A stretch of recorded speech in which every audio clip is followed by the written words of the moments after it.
Divine Television Network USA is the best place to be.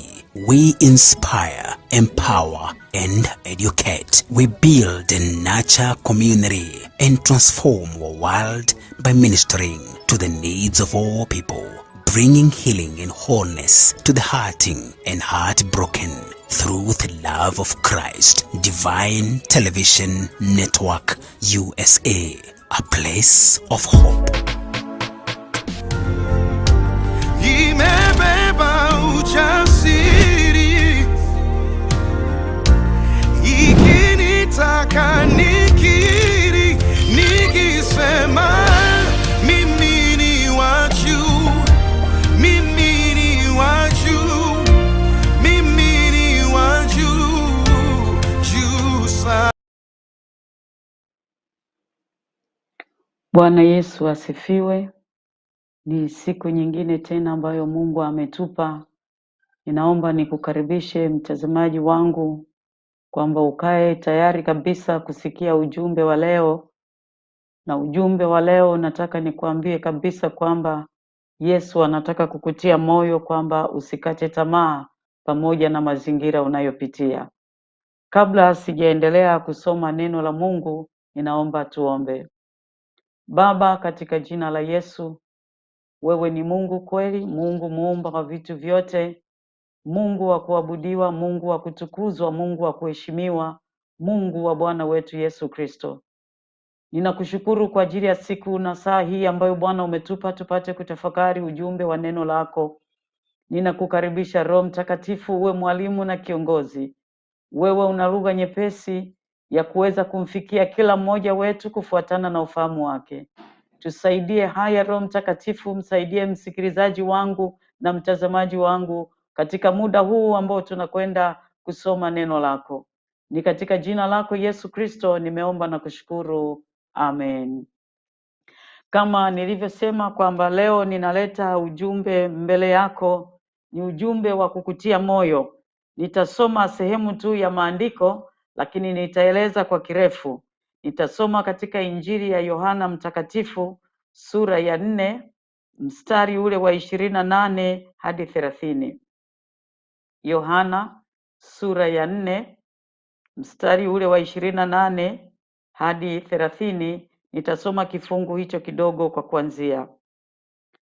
Huyu mama akauacha mtungi wake pale, akaenda mjini na kuambia watu, njoni mkamwone mtu aliyeniambia mambo yote niliyoyatenda. Je, yawezekana kuwa yeye ndiye Kristo?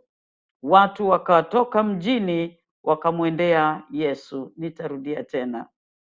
Huyo mama akauacha mtungi wake pale, akaenda mjini na kuambia watu, njoni mkamwone mtu aliyeniambia mambo yote niliyoyatenda.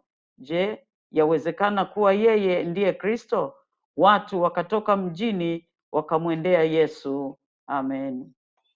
Kama nilivyosema, ni sehemu tu ya habari ambazo nimezisoma. Ni habari ambazo zinahusu mwanamke Msamaria alivyokutana na Yesu. Huyu mwanamke Msamaria ni mwanamke ambaye jamii ilikuwa imemtenga. Ilimtenga kwa sababu ya tabia yake.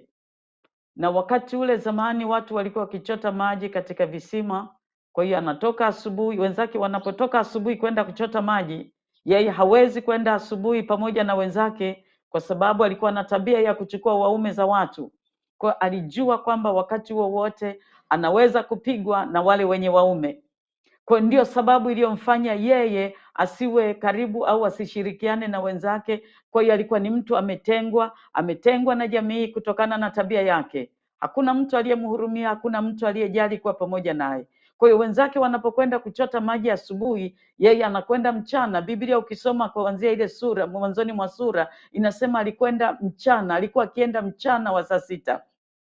Wakati wenzake wameshachota asubuhi, hakuna jua, lakini yeye alikwenda mchana wa jua kali ili awe peke yake, watu wengine wasimuone, kwa ajili ya usalama wake. Na sasa Biblia inasema siku moja amekwenda kama kawaida yake, akashangaa amefika pale kisimani, anamkuta Yesu. na Yesu alikuwa ametulia pale kama mwana wa Mungu. Ninaamini alijua kabisa kwamba yuko mtu ambaye anahitaji huduma yake kwa wakati ule, mtu aliyekataliwa, mtu ambaye hakupendwa, alitengwa na jamii yote. Inawezekana hata familia yake walimtenga, lakini Yesu alikaa pale akijua kwamba yuko mtu anakuja ambaye ana shida. Na mwanamke yule alipokwenda anasogea kisimani, cha ajabu anamuona mwanaume, tena ni mwanaume wa Kiyahudi, ni kijana kabisa mzuri, amekaa pale kama kahaba. Moyo wake ulifurahi kwamba sasa anakwenda kupata mwanaume, maana alikuwa anatamani awe na mume wake ili mateso yale yasiendelee tena ya kukimbia kimbia na wanaume za watu. Sasa huyu ambaye amekaa huku kisimani, kitu ambacho hakikuwa cha kawaida mwanaume kumkuta kisimani. Na alipokuwa anazidi kusogea, anapomsogelea anagundua kwamba yule kijana ni kijana wa Kiyahudi. Moyoni mwake akapata shida tena, kwa sababu Wayahudi na Wasamaria walikuwa hawachangamani. Wayahudi wao walionekana ni taifa teule, ni watu wa Mungu. Hawa Wasamaria walionekana ni wapagani, hawafai, wanaabudu miungu. Kwa hiyo ilikuwa huwezi kuwachanganya pamoja, kwa sababu tamaduni zao zilikuwa haziruhusu kabisa wachanganyikane. Kwa hiyo Wayahudi walijiona bora zaidi, lakini Wasamaria walionekana hawafai. Kwa hiyo anaposogea hakutegemea kwamba hata ataongea na yule mwanaume, lakini Biblia inasema waliposalimiana, Yesu anaanza kumwambia, naomba unipe maji, unichotee maji, nataka kunywa. Mwanamke wa Kisamaria anapata shida, inakuwaje uniambie mimi naomba maji? Mimi ni mwanamke wa Kisamaria na wewe ni Myahudi, unajua hatufungamani, alafu unaniomba maji? Inawezekana wapi? Yesu akasema, ungelijua anayekuomba maji angeweza kukupa maji ya uzima. Kwa yule mwanamke aliposikia kwamba ni maji ya uzima, tena hatasikia kiu tena, moyoni mwake kuliibuka kitu kipya, kwamba kumbe huyu mtu ni mtu muhimu kwangu. Kama akinipa maji na sitaona kiu tena, that means sitarudi tena hapa kisimani, sitakuwa ninateseka kuja kuchota maji na jua kali. Sasa yule mwanamke akawa mwepesi kujibu, akasema, niko tayari, unipe hayo maji. Na Yesu akasema, kabla sijakupa maji, kamlete kwanza mumeo. Yule mwanamke akawa mkweli, akasema, sina mume. Yesu akasema, umejibu vyema, maana hata uliye naye sasa ni watano. Yule mwanamke akashangaa kwamba huyu mtu ni mgeni katika mji wetu, lakini anajua habari zangu. Ndipo Yesu anazidi kumsogeza na kuanza kuongea naye. Inawezekana bado hata wakati Yesu anaendelea kuongea na huyu mwanamke, bado akili yake alikuwa anawaza kwamba sasa amepata mtu wa uhakika ambaye atamuoa, anajua habari zake na ameanza kumwomba maji. Unajua, kwa kawaida na tamaduni za kwetu, mwanaume anapoanza kumtongoza mwanamke hawezi kusema moja kwa moja kwamba ninakupenda. Lazima atatafuta sababu, wewe unatoka wapi, wewe ni nani? Kwa hiyo huyu mwanamke Msamaria alijua kabisa hata mazungumzo anayoongea huyu mwanaume lazima anatafuta namna ya kunipata, na ndio maana akawa mkweli. Anapoulizwa, wewe kamlete mume wako, anasema sina mume. Maana alijua akisema nina mume wakati hana mume, au hata angetaka kusema uongo ili habari zake zisijulikane, lakini alijua huyu mwanaume anaponiuliza lazima ananipenda, lazima anataka we mume wangu. Nafikiri mwisho wa mazungumzo haya lazima tutaishia mahali pazuri. Lakini anashangaa Yesu anapomsikiliza, anaendelea kuongea naye, ndipo huyu mwanamke anaendelea kupata sasa kuona kabisa huyu mwanaume sio kama ninavyofikiri kwamba ni mwanaume wa kunioa, ana kitu cha zaidi. Na ndipo sasa Yesu anapoendelea kuongea naye, anasema mambo yake yote, anayafunua mambo yake yote, na ndipo sasa anaanza kushangaa moyoni mwake, anaanza kutambua kwamba huyu mtu ninayeongea naye sio mtu wa kawaida, sio kama watu wale niliozoea kukutana nao, sio wanaume wale niliozoea kukutana nao, wanaume wale wadanganyifu. Huyu niliyekutana naye ni mwanaume wa ajabu. Ndipo sasa Yesu anapomweleza maneno haya, anamwambia maneno mazuri kabisa. Anasema, yule mwanamke alipoanza kuhangaika, Yesu akamwambia akamwambia hizo habari njema. Anamwambia kabisa, wewe mwanamke nisikilize, maana mambo haya ninayotaka kukuambia ni kwa ajili ya msaada wako. Na anasema hata umesema mambo hayo, umesema ya kweli. Yesu anamwambia niamini, maana wakati unakuja. Anaanza sasa kumwambia habari za ufalme wa Mungu, anaanza kumweleza kwamba ni mambo gani ambayo anatakiwa sasa yafuate ili awe salama.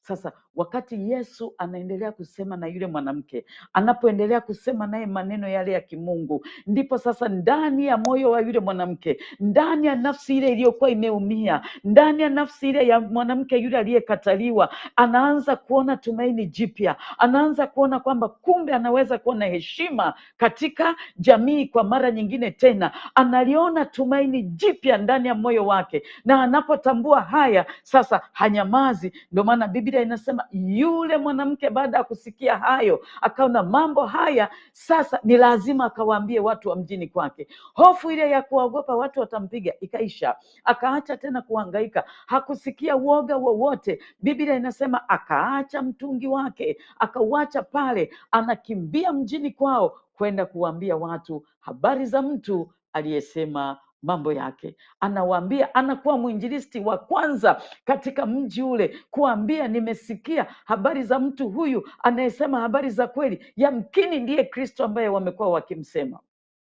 Nini nataka kusema kwako mpendo wangu? Inawezekana unapita kwenye maisha ambayo yapo katika hali kama ya huyu mwanamke. Kumbuka jamii ilimtenga, na hakuna kitu kibaya katika jamii kama umetengwa, lakini inawezekana hata wazazi. Maana kama ingekuwa ni habari ya kwenda kuchota maji, kama angekuwa naogopa, basi hata angeongozana na dada yake, angeongozana na mama yake, angeongozana labda na ndugu zake wa karibu, lakini inaonekana kwamba alikuwa anakwenda peke yake. Maana yake alitengwa na kila mtu, jamii ilimkatia tamaa, familia ilimkatia tamaa, alionekana ni malaya, na mtu akiitwa malaya maana yake hana heshima kabisa, alikuwa mtu wa kuchezewa. Lakini ghafla anakutana na Yesu anayebadilisha maisha yake, na anapobadilisha maisha yake, huyu mwanamke anatambua, anaanza kurudishiwa uthamani wake tena. Sasa mimi sijui unapita katika kipindi gani, sijui unapita katika maisha gani ambayo yamekufanya ujione uko isolated yako, umeachwa, unasikia habari anayekusaidia, unalia na kilio chako. Lakini leo nina habari njema kwako, nina habari njema ya kukuambia na kukupa matumaini. Na zaidi sana hata katika kipindi hiki, inawezekana sio wewe tu peke yako, lakini katika taifa, inawezekana kama kanisa au kama kundi au mtu mmoja mmoja, kwa janga hili la COVID-19 limeleta shoku, limekuwa hofu, watu wamekuwa wakiliongelea hilo kwenye mitandao. Ukiingia ni watu kukueleza hofu ya COVID, unakuwa kwenye usafiri ni hilo hilo, watu wamejaa hofu, mataifa makubwa kwa madogo yamejaa hofu. Lakini nataka leo nikuletee habari njema kwamba hata kama COVID ingezunguka, ingefunika, bado liko tumaini, kwa sababu yuko mfalme wa wafalme, Mungu wa miungu, mshauri wa ajabu, Mungu mwenye nguvu, yeye anayeweza mambo yote, anayeleta wito kwako, anayeweza kurudisha tumaini kwako. Na inawezekana hata ninaongea na wewe, inawezekana hata umepimwa, umelazwa, wamekuambia wewe vipimo vyako ni positive, kwa hiyo huna hata tumaini la kupona, unaona kifo mbele yako, kama yule mwanamke alivyoona kabisa hata akifa inawezekana hata hakuna mtu atakayejali kwamba amefariki kama mtu mwingine na kutoa heshima, labda angeachwa, amekata tamaa kabisa. Lakini leo nataka nikuambie habari za mtu mmoja anaitwa Yesu, anayeleta tumaini hata mahali paliposhindikana, anayefanya njia hata mahali pasipo njia, anayeweza kukuhudumia kwa namna ya pekee na ya ajabu ambayo wewe unaweza kushangaa na ukayapata mabadiliko ambayo yatakushangaza, mabadiliko bila gharama.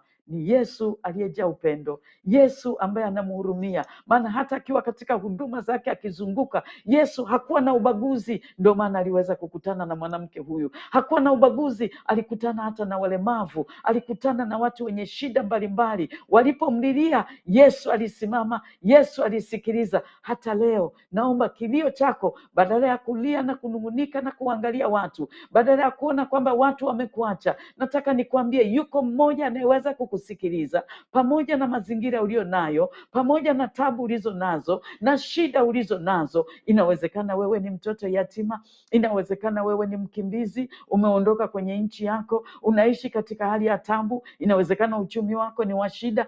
Mwanadamu hakuna aliye na jibu, kwa sababu hata mwanadamu akiamua kukusaidia ana mipaka anayoweza kukusaidia, anaweza akakuwekea masharti magumu ya kutaka kukusaidia. Lakini yuko Yesu bila masharti, yuko tayari kukusaidia, yuko tayari akusikilize. Uwe na muda wa kuamua na kumsikiliza, kwa sababu kadri utakavyoendelea kumsikiliza ndivyo ambavyo analileta tumaini na kuleta mabadiliko.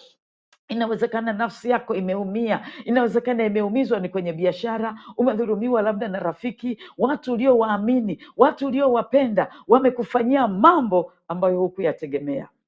Na ukumbuke shetani anawatumia watu wa karibu ili wakuumize. Inawezekana umeumizwa na wazazi wako, inawezekana umeumizwa na rafiki zako uliowaamini sana, ukajiachia asilimia zote ukitumai kwamba hawa ni ndugu zangu, hata ukasema habari zako zote kwao ukidhani watakuwa msaada. Kumbuka mwanadamu hana msaada, na naomba nikwambie, nikuonye, habari zako usimpelekee mwanadamu. Habari zako, yuko mtu mmoja ambaye ukimweleza habari zako pamoja na udhaifu wako, eleza mambo yako yote, ukamweleza Yesu, Yesu yuko tayari kukusaidia. Lakini ukimweleza mwanadamu, ukaliweka tumaini kwa mwanadamu, atakwenda kuambia na wengine, msimuone hivi huyo, msimuone hata anapendeza, msimuone hata anaimba, msimuone hata anahubiri, msimuone hata anaonekana hivyo, ni hovyo kabisa, huyu ni malaya, ameniambia na marafiki wa kiume wengi sana. Hawezi kukusaidia, ataendelea kukuchafua, ataendelea kukukatisha tamaa. Na utakaposikia kwamba ni rafiki uliyemtegemea ndiye uliyemwambia habari zako, alafu yeye anachangia kukuumiza, inawezekana umepitia hayo na umeumizwa mpaka ukasema mimi kamwe sitakuwa na marafiki. Inawezekana ni mume, umesema mimi kamwe, sasa kama ni kulewa, basi kila mwanadamu unayemwona mbele yako unaona kabisa hafai. Umekuwa na chuki, umekuwa na uchungu wakati wote na simanzi, uso wako hauna furaha. Lakini sikia leo neno la Bwana kwamba yuko mtu mmoja tu anayepaswa kuambiwa, ambaye mwambie habari zako zote, na ukimwambia habari zako zote zile ambazo ni zenye uchungu za kukukatisha tamaa, yuko tayari kuzibadilisha zikawa ni habari za furaha. Kama mwanamke huyu Msamaria alipomwambia, fikiria habari hizi kwamba na wanaume 5, angemwambia nani katika mji wao? Hata mama yake asingeweza kumwelewa, hata baba yake asingeweza kumwelewa, yani hakuna ambaye angeweza kumwelewa, kwamba angeweza kumwambia ondoka, wewe ni shetani, naona una mapepo. Lakini Yesu anapomwambia, anamsikiliza kwa utaratibu, kwa uzuri na kumjali, anamsikiliza. Unajua wakati mwingine unaweza ukaamua kutaka kumweleza mtu shida yako, unakuta anakuitikia alafu anaendelea kuchati, okay, endelea, nakusikiliza, sawa, pole sana, ndio maisha, endelea kujipa moyo. Lakini sio Yesu. Yesu alipay attention kuongea na yule mwanamke, yani anapomweleza anamsikiliza vizuri, na yule mwanamke akaona hajawahi kusikilizwa namna ile, hajawahi kuonyeshwa upendo namna ile, hajawahi kuonyeshwa heshima namna ile. Inawezekana hata wewe hujawahi kuonyeshwa heshima namna hiyo. Inawezekana hata mchungaji wako uliyemwamini, inawezekana, maana sijui unayenisikiliza kwamba unayenitazama sasa kwamba ni Mkristo au la, au dini nyingine, au huna dini yoyote, lakini hujawahi kukutana na mtu aliyeutoa muda wake kwa upendo, akakusikiliza tatizo lako na akawa tayari kukusaidia. Leo ninarudia tena, ninakuletea mtu huyu, ninakuletea huyu mwenye jina la ajabu, Yesu Kristo, yeye anayesema njoni kwangu ninyi nyote msumbukao na wenye kulemewa na mizigo, nami nitawapumzisha. Yuko tayari kukusikiliza. Yeye hajali, hana madaraja ya watu, yeye kila mtu, maana kila anayemwona anamwona ni mfano wa Mungu. Haijalishi umetenda dhambi kiasi gani, ni nafasi yako, rudi kwa Yesu, geuka, njoo wewe uliyekata tamaa, ili uwe shahidi. Huyu mwanamke alipoambiwa hakuishia kumsikiliza, alikuwa amejawa na furaha, na furaha ile ilifanya nafsi yake ikunjuke, nafsi yake ikawa imepona kabisa, nafsi iliyokuwa imeinama ikawa imechangamka. Inawezekana hata sura yake ilionekana sasa ina shine. Unajua, mtu ukiwa na matatizo, hata ungejipamba namna gani, ukaweka makeup unavyoweza, ukavaa nguo nzuri, lakini kama nafsi haiko sawasawa, nataka nikwambie wala haiwezi kuwa vizuri. Hata angekuwa baba amevaa suti nzuri, ukajitahidi sana sana, utajitahidi, ukifika mbele za watu utacheka tu kicheko cha kiumeme, kama mtu anabonyeza switch tu pale, inawaka inazima tu basi, lakini ndani kumejaa shida, kwa hiyo huwezi kuchangamka. Lakini leo yuko Yesu anayeweza kufanya mabadiliko, analeta mabadiliko kule ndani. Mwanamke huyu, Biblia inatuambia alijawa na furaha mpaka akasahau na mtungi wake aliyokuwa amekwenda kwa ajili ya kuteka maji, akasahau na shida zake, akakimbia, anawaambia watu. Habari ikawa imebadilika sasa, anasema njoni mumuone mtu aliyesema mambo yangu. Anaposema njoni muone, watu wanamshangaa, si kahaba yule? Si yule malaya yule leo ana ujasiri, hakuna hata aliyediriki kuweza kumpiga kwamba huyu ndiye aliyechukua mume wangu, huyu ndiye aliyevuruga ndoa yangu, huyu ni mharibifu. Kila mtu akamshangaa, kwa sababu alipolikubali lile neno la Kristo lilimbadilisha mtazamo mzima. Watu wakamwona ni mwanamke wa tofauti ambaye hawajawahi kumwona, amebadilika kabisa, wakajawa na maswali. Leo amebadilika na maneno ya tofauti, anasema njoni mumwone mtu aliyesema mambo yangu. Biblia inasema Samaria yote wakawa wametaharuki, wamwone huyu mtu aliyekutana na kumbadilisha, mwanamke huyu aliyesumbua jamii, mwanamke huyu aliyetesa jamii, aliyetufanya tuhangaike. Ni nani huyu? Nguvu yake ikoje? Mwanamke anasema twendeni mkamwone. Ni Yesu. Akawa mwinjilisti wa kwanza. Nataka niseme wewe uliyekatiwa tamaa na jamii, liko jambo Mungu amelikusudia, ndio maana unaendelea kuishi. Huishi kwa sababu ya bahati mbaya. Unajua shida nyingine kubwa, mtu anafikiri anaishi basi tu. Nataka nikuambie, hata kama unaishi kwenye maisha magumu, hata kama wewe umekuwa ni chokolaa, hata kama ulizaliwa nje ya ndoa, hata vyovyote vile ulivyo, maadamu Mungu aliruhusu uwepo duniani, liko kusudi, liko kusudi. Ndio maana amekuacha uendelee kuishi. Kuna wengine hata wamejaribu kujiua, lakini imeshindikana. Anaona maisha hayafai, mbona sasa ni tabu tupu, ngoja nijiue. Haiwezekani mpaka lile kusudi la Mungu aliloliachilia kwa ajili yako lipate kutimia. Hata ungekuwa umejificha kwenye dhambi kiasi gani, ukawa mtu wa madawa ya kulevya, ukawa mwizi, ukawa jambazi, bado atakuleta, bado atakubadilisha. Tunayo mifano mingi ambayo Bwana Yesu aliwabadilisha. Tunaona hata Sauli ambaye ni mtume Paulo ameandika nyaraka karibu zote katika Agano Jipya. 3/4 ya nyaraka zilizoandikwa kwenye Agano Jipya ni za Paulo. Alibadilishwa. Yule aliyekuwa naua Wakristo, analitesa kanisa, lakini kwa sababu Mungu aliweka kusudi ndani yake, halikubadilika. Ndivyo hata wewe, nataka nikwambie, inawezekana hata wewe unajidharau, unaona kabisa mimi sifai. Inawezekana hata unaponitazama sasa unasema, hivi mchungaji anaelewa anachosema? Anajua ninayopitia? Ninajua unayopitia, na ninamjua huyu ninayekutambulisha kwake, kwamba anaweza na yuko tayari kabisa kukubadilisha. Ni wewe utulie, usikilize anachokisema, kama mwanamke Msamaria alivyotulia akasikiliza.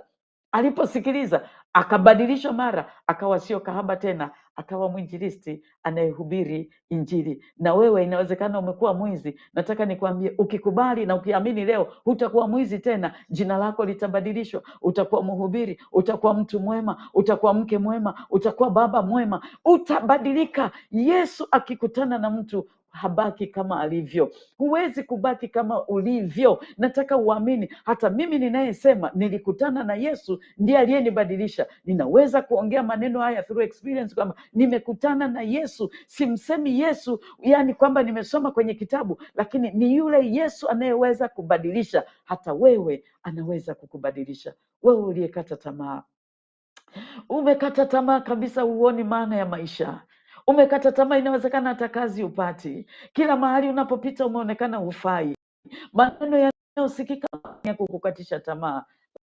Lakini ninarudia tena na tena, maana tulio nayo sasa, watu wamekata tamaa, vijana kwa wazee, wanawake kwa wanaume, watu wamekata tamaa. Nimekutana na binti mmoja, yeye anasema nimeolewa, nina miaka 2 kwenye ndoa yangu, sijapata mtoto. Basi ninatukanwa kwenye familia hiyo ya huko kwa mume wangu, wananiambia wewe tasa, bora uondoke, wewe hufai, kwanza wewe mchawi. Amesemewa maneno mengi. Alipokutana na mimi analia, anasema mchungaji, mimi sioni maana ya kuishi, naona afadhali nife. Alafu hata nyumbani nikienda wanasema rudi huko huko kwa mume wako. Unajua mila na hizi za Kiafrika wakati mwingine zinakuwa ngumu. Mtu hajali umeumia kiasi gani, anasema mchungaji, nimeamua kuja mjini sasa hivi, nazunguka zunguka tu, saa nyingine najifanya kwenda kusalimia watu ili nilale au nile, kwa sababu nimekosa tumaini. Mume wangu sasa hanitaki tena, anasema amepata mwanamke ambaye sasa anaweza kumzalia watoto, mimi siwezi. Nikamuuliza, mmewahi kwenda kupima wote? Akasema nilipelekwa mimi kupima, lakini daktari akaniambia mimi niko vizuri, kizazi changu kiko vizuri. Nikasema mume wako? Akasema mume wangu amesema mimi wala sina shida yote, wala siwezi kwenda kupima. Nikapime nini? Mwanaume napima nini? Kama ni kuzaa ni wewe ndo una shida. Nikasema sawa, usikate tamaa, nitaomba kwa ajili yako. Kwanza nataka utambue kwamba yuko anayekujali. Hilo ni jambo la kwanza. Yupo anayekujali katika hali hiyo ulio nayo. Akasema kweli, maana hata nyumbani sioni, nikienda nyumbani nasimangwa, yani sioni mahali ninapoweza kwenda kukaa. Unajua, akaanza kulia. Unajua, alipoanza kulia nikamshika nikamkumbatia hivi, alilia, wala sikumwambia nyamaza, nilimwacha alie. Unajua, ukiona mtu analia usimwambie nyamaza, nyamaza upesi, mwacha alie. Kuna kitu ndani kinatoka anapolia, inamsaidia. Kwa hiyo nikamshika hivi akalia. Baadaye akasema, nikamweka pole mwanangu, nikamwambia unajua ninakupenda binti yangu. Alitabasamu kwa sababu anasema maisha yake toka ameolewa hajawahi kusikia neno hili ninakupenda. Inawezekana na wewe hujawahi kusikia neno hili, kuambiwa kwamba nakupenda. Naomba leo, mtumishi wa Mungu, mimi mama yako, vyovyote unavyoweza kuniita, nataka nikuambie kwamba ninakupenda wewe unayenitazama sasa, na zaidi ya mimi kukupenda, Yesu anakupenda kuliko. Maana nikamwambia we tulia, alafu niseme na wababa pia kwa mfano huu kwamba unaweza ukasema mke wako hazai, alafu ukajifanya hutaki kwenda kupima, alafu unataka kwenda ukatafute mwanamke mwingine. Sikiliza wababa, wamama tuna akili nyingi kuliko ninyi, hujawahi kujua. Kwa sababu mtu ambaye anaweza kuhakikisha kwamba huyu mtoto ni wa kwangu au ni wa kwako ni mwanamke. Sasa wanaume wengi wamedanganywa, kumbe yeye ndo ana shida, hajawahi kuzaa. Mwanamke anamdanganya, anasema mimba ni ya kwako, kumbe hata ni ya mwanaume mwingine. Sasa wewe baba uliyedanganywa hivyo, unalea watoto sio wa kwako, umefukuza mke wako, unasema hazai, umekutana na mwanamke mwingine huko anasema huyu ni wa kwako, kumbe hata hiyo mimba sio ya kwako. Inawezekana wewe ndo mwenye shida. Ninakushauri baba, ukiona kama hampati mtoto kwenye familia yenu, nenda pamoja na mke wako ili usikutane na wanawake wa kukudanganya. Nimesema katika dunia hii wanaume mjione mna nguvu sana, lakini mwenye uhakika kwamba huyu mtoto ni wa kwako wewe mwanaume ni mimi mama, sio wewe. Mnaweza kudanganywa. Kwa hiyo ninaomba nikwambie, inawezekana upo baba mwingine na wewe pia umedanganywa. Maana kama huyu mwanamke Msamaria alikuwa maraya, anahangaika, inawezekana hata aliweza kuzaa, maana Biblia haisemi kitu kwamba alipata watoto, lakini inawezekana alikuwa nao, lakini ni wanani? Yeye ndio alikuwa anajua huyu mtoto ndiye naye ni wanani. Sasa inawezekana hata alidanganya wanaume wengi kwamba huyu mtoto ni wa kwako, anakwenda kwa mwingine ambaye huyu mtoto ni wa kwako, anakwenda kwa huyu mtoto ni wa kwako. Sasa mwisho wa siku inakuwa ni shida. Naomba baba usiwe mjinga leo, muamini Yesu, kubali kuwa na Bwana Yesu. Anayajua mambo yako, hata kama huna uzazi yeye anajua. Watu wanasema mimi mwanaume itakuwa ni aibu sana wakisema sizai. Ni afadhali ikawa aibu lakini ukakutana na Yesu, ikawa ni aibu lakini ukatunza watoto wa kwako mwenyewe, kuliko unabambikizwa tu. Mama mmoja anaweza akamfanya mtoto akawa na baba watano. Kwa mfano huyu mwanamke Msamaria, Yesu akamwambia umesema kweli, kwa sababu hata huyu mwanaume uliye naye ni watano. Sasa fikiria kama na mtoto mmoja, amewaambia wangapi mtoto ni wa kwao? Lakini yuko anayeweza kujua mafumbo haya yote. Nilichokuwa nataka kusema kwamba usikate tamaa.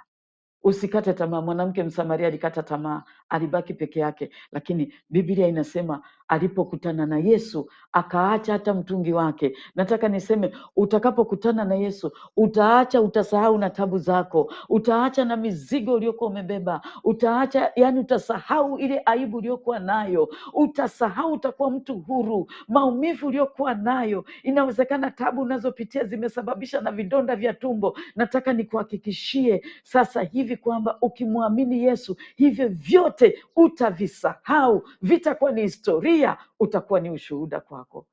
Fanya uamuzi wa busara leo, mwamini Yesu. Unapita kwenye shida gani? Mimi nataka niseme ziko nyingi, hazielezeki. Inawezekana hata yako mengi, inawezekana hata niliyosema ni kidogo, mpaka unasema mchungaji, hayo unayoongea hujagusa ya kwangu. Haijalishi nimesema shida yako au sijaisema shida yako, lakini Yesu mwana wa Mungu, Biblia inasema tumepewa jina la Yesu ndilo litupasalo sisi kuokolewa kwalo. Yesu ni Mwokozi, Yesu ni mponyaji, Yesu ni Bwana wa mabwana. Yaani Yesu ni kila kitu. Huyu ndiye tuliyepewa, yeye aliyekubali kubeba dhambi zetu pale msalabani, aliyekubali mateso pale msalabani. Hata muda ulipofika, mikono yake imeangikwa. Kijana wa miaka 33, misumari mirefu kabisa, ni zaidi ya inchi 6, inaingia kwenye mikono yake, inakutana na ile mbao, lakini bado hakusikia tabu. Maombi aliyoendelea kuomba, alisema Baba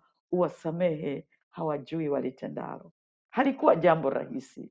Viboko 40, na viboko vinavyosemwa sio viboko kama hivi tunavyovitumia kama walimu mashuleni au tunapopiga mwizi. Ni viboko vyenye ndoana. Alikuwa akipigwa, maaskari wale wenye nguvu, misuri imejaa, wakipiga kiboko cha kwanza kinanyofoa na nyama. Aliharibiwa kuliko mtu mwingine yeyote. Ndivyo nabii Isaya anavyosema, lakini bado alisema, Baba, uwasamehe, hawalijui walitendalo. Inawezekana umekuwa kahaba miaka mingi, umekuwa malaya, umefika mahali upendi. Nakumbuka nimekutana na watu hawa, nimekwenda kuhubiri kwenye majengo ambao wanakaa watu hawa tunaoita machangudoa kwa lugha ya Kiswahili cha Kitanzania naoita machangudoa. Kaambia, sasa unaonaje? Anasema, mama, ninashindwa, ninatamani, ninafika mahali wakati mwingine wanaume wanatuchezea vibaya, anakuacha hata akulipi chochote, anakusumbua, natamani kuacha, lakini nawezaje kuacha? Nataka nikwambie, shida ulionayo huwezi kwenda kwa daktari. Inawezekana hata kama ni ugonjwa umekwenda, wamesema haiwezekani.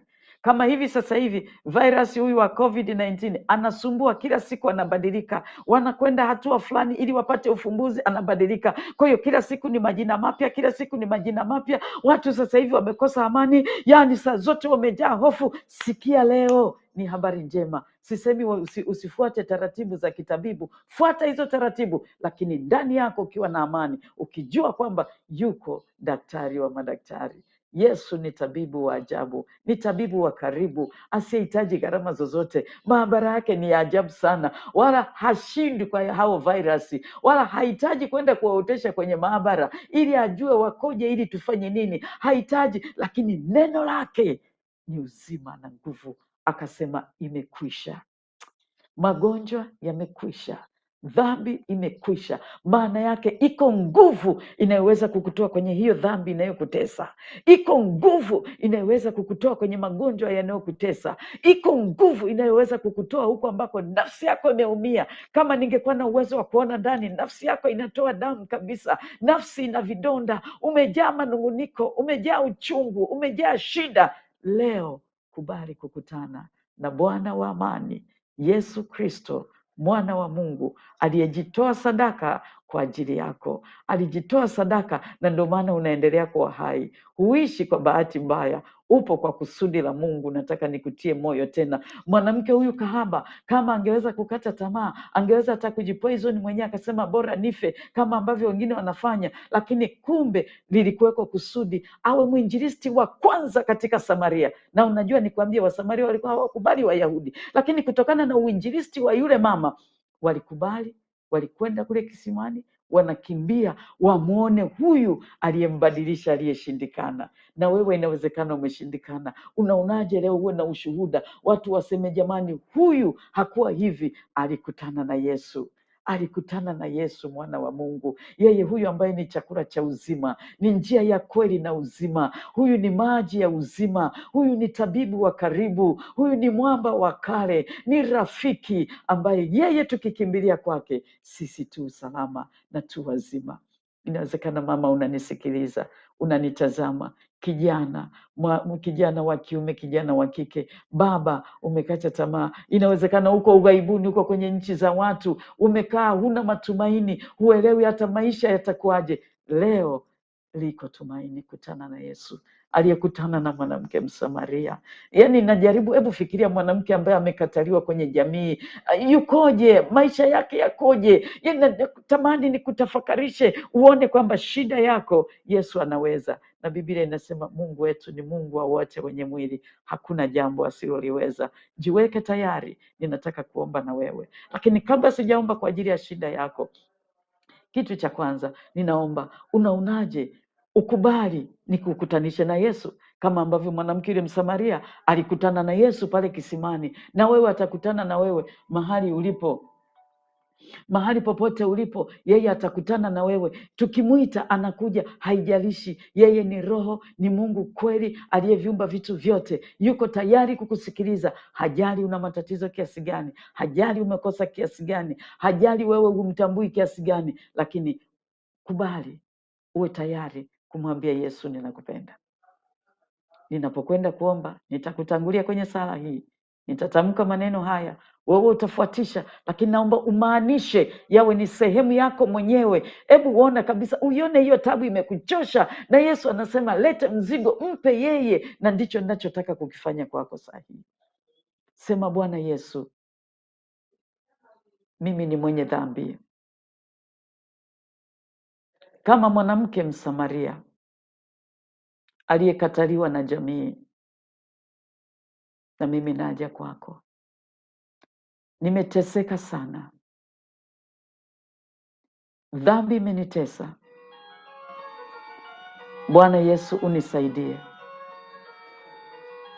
badilisha maisha yangu kama ulivyobadilisha ya maisha ya mwanamke Msamaria. Nisaidie Bwana Yesu, nimekubali kuokoka leo. Futa jina langu, andika jina langu katika kitabu cha uzima. Asante Bwana Yesu kwa kuniokoa. Asante Bwana Yesu kwa kunikubali kama ulivyomkubali mwanamke Msamaria. Asante Yesu. Sasa tulia, ninakwenda kuomba. Maombi haya si nitakayoomba, inawezekana hata una shida, unaumwa, umekata tamaa, katika hali zozote zile. Nimesema Yesu haja specialize kitu kimoja, yeye ni wa vitu vyote. Kwa hiyo jiachie shida yoyote, hata kama nitahitaja sitahitaja, amini kabisa kwamba Yesu ni vyote katika vyote. Tuombe. Jehova ndiwe Mungu, wewe ni Mungu mtakatifu, Mungu wa Bwana wetu Yesu Kristo. Wewe uliye mtakatifu sana, wewe uliye mwaminifu na uliyejaa upendo. Bwana Yesu, wewe uliyekutana na mwanamke Msamaria wakati wa misheni yako ukiwa hapa duniani. Baba, huyu mwanamke alikuwa ametengwa, hakuna aliyemjali, lakini Bwana Yesu unasema, nalikuja kwa wale wenye shida, nalikuja kutafuta kilichopotea. Sikuja kwa ajili ya watu wenye amani, sikuja kwa ajili ya watu wenye afya njema, nimekuja kwa ajili ya wenye shida, wanaomhitaji tabibu, wanaohitaji kusaidiwa, kama mwanamke Msamaria huyu ambaye ulichukua muda wa kusema naye na kumtia moyo na kumwonyesha jinsi Mungu unavyompenda. Ndivyo ninavyomleta mtazamaji wangu asubuhi ya leo kwako Bwana, ya kwamba sasa ninamleta mbele yako katika jina la Yesu Kristo wa Nazareti. Katika jina la Yesu Kristo wa Nazareti, ninamsogeza mama huyu, ninamsogeza baba huyu, ninamsogeza dada huyu, ninamsogeza kaka huyu, ninamsogeza mtoto huyu katika jina la Yesu Kristo wa Nazareti.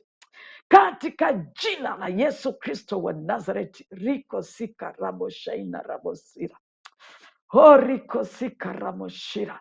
Katika jina la Yesu Kristo, kila roho ya adui inayoleta mateso katika nafsi yako, katika maisha yako, ninasimama kinyume na kuiharibu kabisa kwa mamlaka ya jina la Yesu. Ninaseta kila mamlaka ya kipepo na zile roho za kifamilia ambazo zinatesa maisha yako, madhabahu za kipepo za miungu mingine ambazo zimevuruga maisha yako, katika jina la Yesu Kristo wa Nazareti.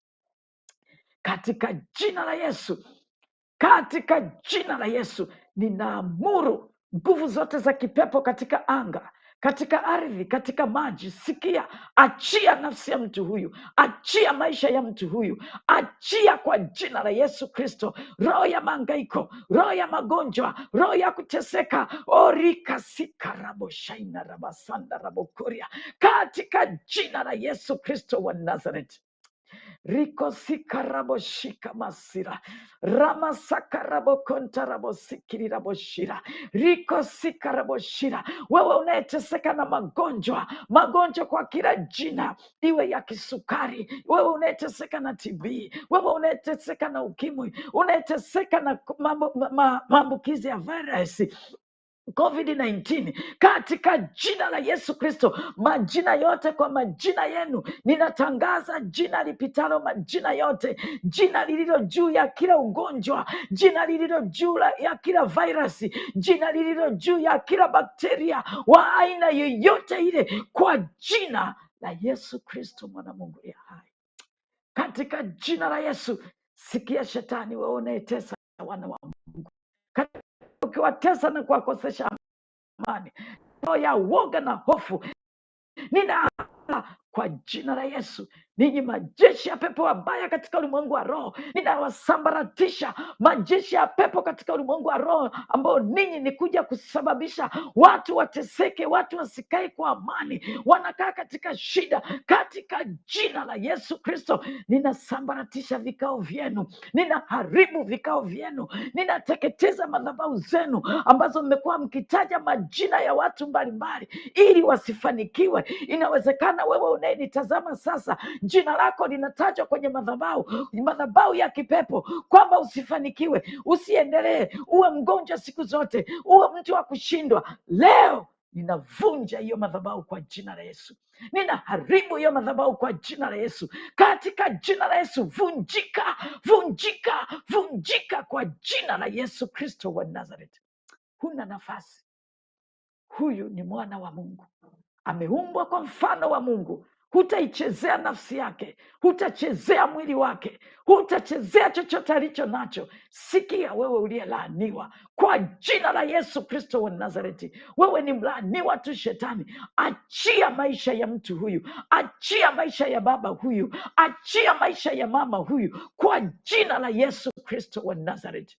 Umesababisha magonjwa ya kila namna, udhaifu wa kila namna. Leo ninakutangazia hivyo, sawa sawa na neno la Kristo alilosema, Roho wa Bwana yu juu yangu, amenipaka mafuta niwahubiri watu habari njema, kuwatangazia kufunguliwa kwao waliofungwa na wale waliosetwa. Shetani, wale uliowaseta leo ninawafungua, uliowaweka kwenye magereza yako na kuwatesa ninawafungua kwa jina la Yesu Kristo. Ninawafungua kwa ufunguo wa jina la Yesu, maana jina hili kila ulimi unakiri na kila goti linapigwa kwa ajili ya jina hili. Ni jina lipitalo kila jina, na shetani unajua, na mapepo mnajua, mlioko ardhini, mlioko kwenye maji, mlioko kwenye anga, katika jina la Yesu Kristo wa Nazareti, katika jina la Yesu Kristo wa Nazareti. Karabosaiko rabashanda rabosira ramasaka raboshaina rabosikiri raboshira. Mateso ya kila namna ya watu kushikwa fahamu zao, hawawezi kufikiri maendeleo. Sikia shetani, wewe ni mlaaniwa. Ninakupiga kwa mapigo ya moto, ninaachilia mapigo ya moto juu yako, wewe utesaye wana wa Mungu, wakuu wa giza, wafalme na wenye mamlaka. Ninasambaratisha kazi zenu na madhabahu zenu, ambako mmekuwa mkitaja majina ya watu hawa. Wengine hata mmetumia wanyama, mmemwaga damu za wanyama na kuita jina la mtu huyu na kulifanya kuwa kafara. Kwa jina la Yesu Kristo, ninaharibu kafara zote, ninazimwagia damu ya Yesu, maana damu ya Yesu ni zaidi ya kila kafara, ni zaidi ya kila damu ya mnyama au ya mwanadamu. Damu ya Yesu Kristo aliyeingia patakatifu pa patakatifu mara moja, kwa jina la Yesu Kristo wa Nazareti, kwa jina la Yesu Kristo. Damu ya Yesu ni zaidi ya damu ya mbuzi na mafahari, katika jina la Yesu Kristo. Damu ya Yesu ni damu yenye nguvu, damu inayoponya, damu inayoleta amani, damu inayoponya, inayoleta utulivu, katika jina la Yesu Kristo wa Nazareti. Damu ya Yesu, damu ya Yesu, damu ya Yesu, damu ya Yesu. Rikasika raboshaina rabasaiko robosira rakasaka raboshaina rabokonta rabosikiri raboshira rokosikanda rabosaiko roboshira rikosika raboshira rakasaka raboshira.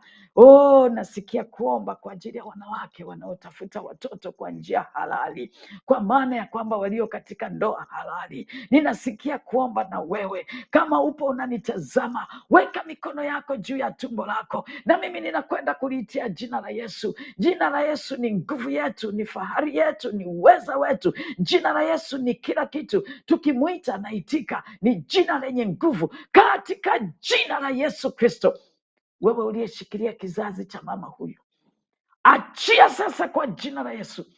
maneno uliyotamkiwa kwamba hutazaa, ninafuta kwa damu ya Yesu, ninafuta kwa damu ya Yesu, ninafuta kwa damu ya Yesu. Ninafungua kila kamba za kuzimu zilizoshikilia kizazi chako kwa jina la Yesu Kristo. Wewe ambaye unaota ndoto mbaya, ndoto za mahaba, unaota unafanya tendo la ndoa kwenye ndoto, katika jina la Yesu Kristo, na ndoto hizo ndizo zinazosababisha usiwe na uzazi, kwa jina la Yesu Kristo wa Nazareti. Mapepo majini mahaba, kwa jina la Yesu Kristo, ni amri, achia tumbo la mama huyu, toka na kuachilia, na haribu kila uhalali uliojiwekea kwa mama huyu. Ninafuta kila uhalali, ninafuta kila unachodai, maana deni lake lililipiwa msalabani.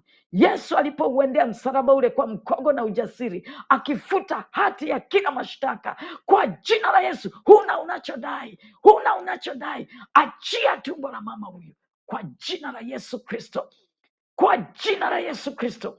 Sikia jini mahaba, sikia jini mahaba. Wewe umemshikilia mama huyu, anashindwa kuwa na uzazi, kwa jina la Yesu ninaachia moto, ninakuteketeza kwa moto wa damu Yesu, moto wa damu Yesu, katika jina la Yesu. Achia sasa kwa jina la Yesu Kristo. Baba, katika jina la Yesu, Baba, katika jina la Yesu, jina hili tulilopewa, jina lenye nguvu, jina hili ni fahari yetu, jina hili ni nguvu yetu, ni amani yetu, ni furaha yetu. Ninaachilia nguvu za jina hili kwa kila mmoja ambaye amekuwa akinisikiliza saa hii.